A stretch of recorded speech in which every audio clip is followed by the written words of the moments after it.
Merci beaucoup, merci à notre Sana national. Voilà, il est très bien installé, notre coach quantique, hein, Issa Demi. Voilà, nous allons, laissez-moi me retrouver d'abord dans mes... Voilà, c'est bien fait. Alors, c'est la pro que nous sommes bel et bien en direct hein, sur les antennes de la télévision du Burkina. C'est du lundi au vendredi de 7h à 8h30 avec nos invités et nos chroniqueurs. Surmonter les obstacles, c'est le thème qui sera développé bien sûr par Issa Demi. C'est une suite logique encore ce matin. Hein. Effectivement. Comment tu vas, petit frère? Très bien. Ça fait plaisir de t'avoir. Ouais, le plaisir est partagé. Ouais. Le moral, ça va? Non, le moral est au top. Voilà, merci. Ça fait partie des obstacles. Non, ça fait pas des obstacles. Ils vont rien comprendre, mais quand même, nous, on comprend. Ouais. Allez, avant d'aborder la suite, bien sûr, du thème, hein, nous allons faire juste un bref rappel voilà, de ce dont il a été question la semaine passée. Ok. Donc, il faut dire que nous avons plus échangé sur la question même de l'obstacle. Ouais. Qu'est-ce que c'est que l'obstacle? L'obstacle étant une difficulté qui peut au fait entraîner, qui peut amener au fait un retard dans la réalisation d'un projet, dans la réalisation d'un rêve ou dans la réalisation, en tout cas dans le processus d'atteindre quelque chose. Les obstacles au fait sont des péripéties qui peuvent arriver et qui vont vous empêcher de progresser. C'est ça. Voilà. Donc, mais nous avons dit que l'obstacle en elle-même en lui-même n'est pas au fait aussi mauvais que ça. C'est ça. Voilà. Ouais. Voilà, parce que l'obstacle contribue forcément à quelque chose. C'est ça. Voilà, donc nous avons pris une conception spirituelle pour dire que dans la spiritualité, on ne dit pas, chez nous, il n'y a pas, le bien et le mal est une conception humaine. Mais dans une dimension spirituelle, il n'y a pas de bien, il n'y a pas de mal, il n'y a que du bon. Tout ce qui arrive, c'est vrai. C'est bon. C'est vrai. Dans une conception spirituelle. Ah ouais. Maintenant, dans une conception humaine, tout ce qui arrive, ça peut être bien ou ça peut être mal, selon l'émotion que ça va créer. Si ça crée des émotions de douleur, de culpabilité, des émotions faites de stress, on va dire que c'est mauvais, que c'est mal. Alors que sans ça, le bien ne va jamais arriver. Absolument. Donc, lorsqu'on revient dans ce côté, il y a un auteur qui disait quelque chose d'intéressant. Il dit que nous sommes dans une succession de débuts et de fins. Et chaque fin marque un début et chaque début marque une fin. Alors, ça dit quoi? Que chaque difficulté que nous rencontrons va venir au fait marquer un progrès. Et chaque progrès va marquer également le début d'une difficulté. Voilà, donc ça dit que nous partons dans une succession de difficultés et de progrès. Donc on disait quoi? Il y a Wanda qui disait cette citation assez intéressante. Il dit simplement de faire attention au succès, car rien n'échoue aussi bien que le succès. Et les gens échouent généralement lorsqu'ils sont proches de réussir. Lorsqu'ils sont proches de la réussite, c'est là qu'ils échouent. Et généralement, quand vous êtes proche de l'échec aussi, c'est là aussi que vous commencez aussi à réussir. Quand tout commence à être sombre, quand vous perdez tout et que vous êtes à plat, c'est là que votre succès commence. Mais lorsque tout est rose et qu'il n'y a pas de difficulté à l'horizon, commencez à avoir peur parce que vous n'êtes pas loin de l'échec. C'est vrai.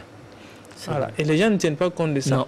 Là, donc quand tout est rose, ils pensent que il n'y a rien. C'est-à-dire les gars roulent. Quand vous roulez sans obstacle, alors faites attention. Voilà. C'est pourquoi on dit quand vous prenez une voie et que tout est linéaire, à part des gendarmes couchés, il n'y a rien, tu roules seulement. Moi, ça te pose une question parce que devant la salle, tu n'es pas être. Il faut dire quelque part que les obstacles interpellent d'ailleurs. Justement, en économie, on parle de la théorie du signal. Les obstacles sont ça vient vous donner des signaux.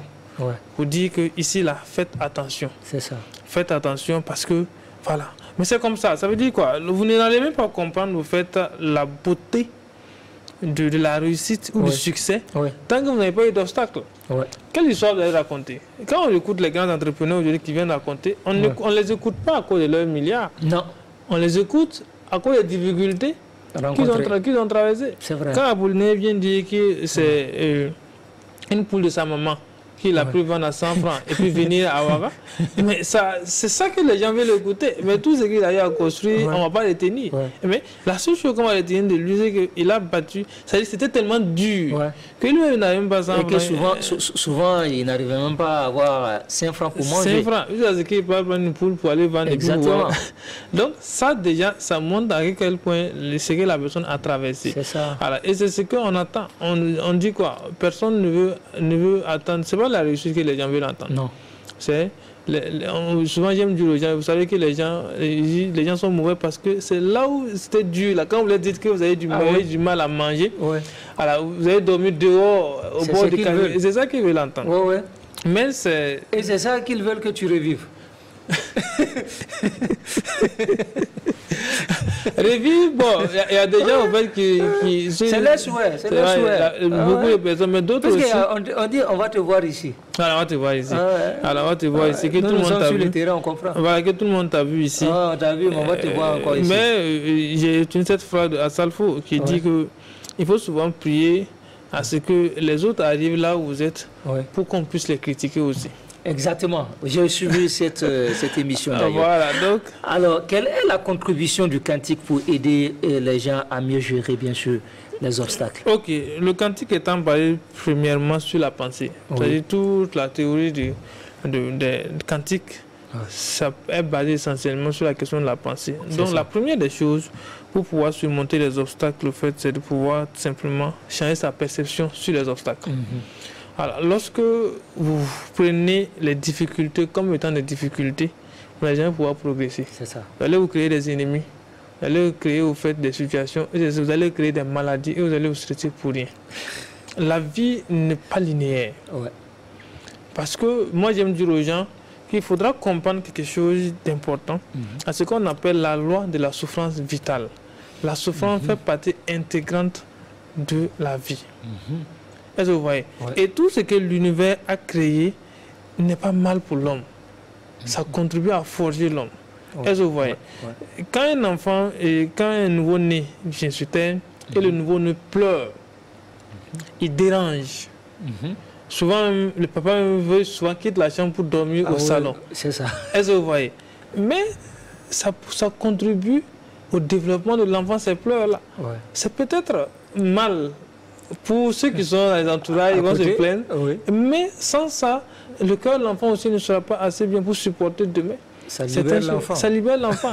Donc, à quelque part, on va se poser la question, le mal là, il y a quoi? Donc, si on change notre perception, le papa peut-être qu'il va voir l'enfant qui est là, qui pleure, et qui dit c'est normal parce que ça contribue à son processus de développement, il change sa perception également sur l'obstacle. C'est ça.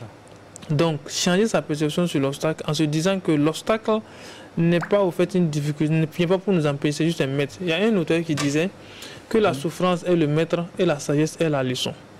Ah, ça c'est bien dit. Voilà, la souffrance est le maître et la sagesse est la leçon. Ça dit que pour pouvoir apprendre, il faut aller souffrir un peu. Bien sûr. Et il y a un auteur qui le dit mieux. Il dit, si vous décidez d'être chic, si vous décidez d'être chic, c'est-à-dire d'aller au choc, c'est que vous allez échouer. Si vous avez décidé d'être chic, le fait d'être chic là, c'est que vous allez aller au choc. Au choc, c'est d'aller chercher à vous améliorer. Dans ce processus d'amélioration là, vous allez échouer. Si vous n'échouez pas, c'est que préparez-vous parce que l'échec n'est pas loin. C'est ça. Il n'y a pas de succès sans échec. Il n'y a pas de succès sans échec, ça c'est pas possible. C'est clair. Voilà. Donc, et dans tout, en fait, c'est dit partout. Donc, premier élément, changer sa perception des choses. Deuxième élément qui est le plus important, c'est de clarifier ses objectifs. Lorsque vous aviez des objectifs, vous allez vous rendre compte que chaque difficulté que vous rencontrez vous permet de faire un pas vers la réalisation de cet objectif. C'est vrai. C'est vrai. Chaque difficulté que vous rencontrez vient pour vous donner une réponse à une question. Voilà, ou encore vient pour apporter une solution à un problème. Si vous posez la question pourquoi cela est arrivé, c'est arrivé pour m'apprendre quoi, vous allez trouver forcément une réponse qui vous fait faire un grand pas vers l'avant. C'est ça. Est-ce que vous voyez un peu? Et ça, c'est un élément assez important. Donc, on dit lorsque vous avez des objectifs flous, alors vous allez aussi avoir des réponses floues. Et tout ce qui va arriver dans votre vie sera flou. Donc, les gens ont des difficultés extrêmes parce qu'ils n'ont pas d'objectifs clairs. Quand vous avez des objectifs clairs, rien ne peut vous empêcher d'avancer. Vous n'avez même pas le temps de regarder derrière vous. Non. Quand une difficulté arrive, vous faites un pas encore vers l'avant. Ouais, bien sûr. Est-ce que vous voyez? Ouais. Donc, souvent même les difficultés deviennent de belles opportunités. Non, mais les opportunités naissent des difficultés. Ouais.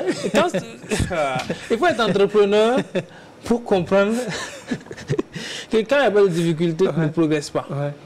Les entrepreneurs vont à la recherche des problèmes. Et nous, en éducation financière, oui, c'est ça, c'est dans les problèmes que vous avez des opportunités. C'est ça. Elle me disait que quand c'est rose, c'est pas bon. Ouais. Il faut que ça soit dur pour que ça progresse. Troisième élément, c'est de diviser au fait diviser les tâches ou les problèmes. Quand un problème arrive, il faut diviser ça en petits problèmes pour les attaquer. C'est souvent quand on veut globaliser les choses pour les affronter, voilà, c'est ça qui amène le stress. Je suis en face d'un problème ou de plusieurs problèmes. J'essaie de voir qu'est-ce que je peux évacuer maintenant. C'est ça. Et le reste là, soit je mets ça en session de rattrapage. Je dis, bon, vous, il faut m'attendre ici. Non, il y a d'autres, mais il faut oublier. Quand vous allez avancer, tu dis, bon, on me laisse ici et puis on avance. C'est vrai. C'est ce que beaucoup de personnes n'arrivent pas à faire. Pouvoir, au fait, scinder les difficultés. Exactement. Et affronter ce que vous pouvez affronter pour le moment. Et ce que vous ne pouvez pas affronter, vous faites avec. C'est vrai. Voilà, puisque l'autre là, Stéphane Covid disait qu'il y a 3 types de problèmes. Il y a des problèmes directement, des problèmes qui sont directement liés à nous, des problèmes qui ne sont pas qui sont indirectement liés à nous, et des problèmes qui ne sont pas liés à nous également. Exactement. Donc si on arrive à savoir ces 3 types de problèmes, on peut s'en sortir facilement. Merci beaucoup. Merci. Aujourd'hui, nous avons eu quand même 4 invités. On est un peu préparé le temps, mais je pense qu'on a abordé quelque chose d'intéressant. Avec toi, ce n'est pas le temps qui compte, c'est ta présence. Même une seconde avec toi, on apprend toujours. C'est ce qui fait plaisir. Merci. Voilà, coach Issa Démé. Je sais que tu es en train de préparer une conférence. Voilà, c'est pour quand déjà rapidement? Pour le 5 juillet. Voilà, le 5 juillet. Oui, 2025 à partir de 14 h. D'accord. Voilà, Pacific Hotel. Oui. Voilà, donc ça sera, le thème c'est les codes quantiques de la recherche. Et nous allons faire pleuvoir les codes. Donc on attend vraiment tout le monde pour venir apprendre. Donc le 5, à côté ici. À côté, oui. Voilà, à l'hôtel Pacifique à partir de 15 h. 14 h. Et 14 h pour participer, on peut appeler un numéro rapidement. Oui, vous pouvez nous appeler au 226 54 96 09 92. Voilà. Et ceux qui sont à l'international aussi peuvent suivre parce qu'il y a un lien qui soit disponible et on peut à travers ce lien là suivre direct, en direct quoi. D'accord. Voilà. Merci beaucoup, ça sera tout pour ces jours. Prenez très bien soin de vous, cultivez toujours la paix et l'amour autour de vous. Que Dieu merci.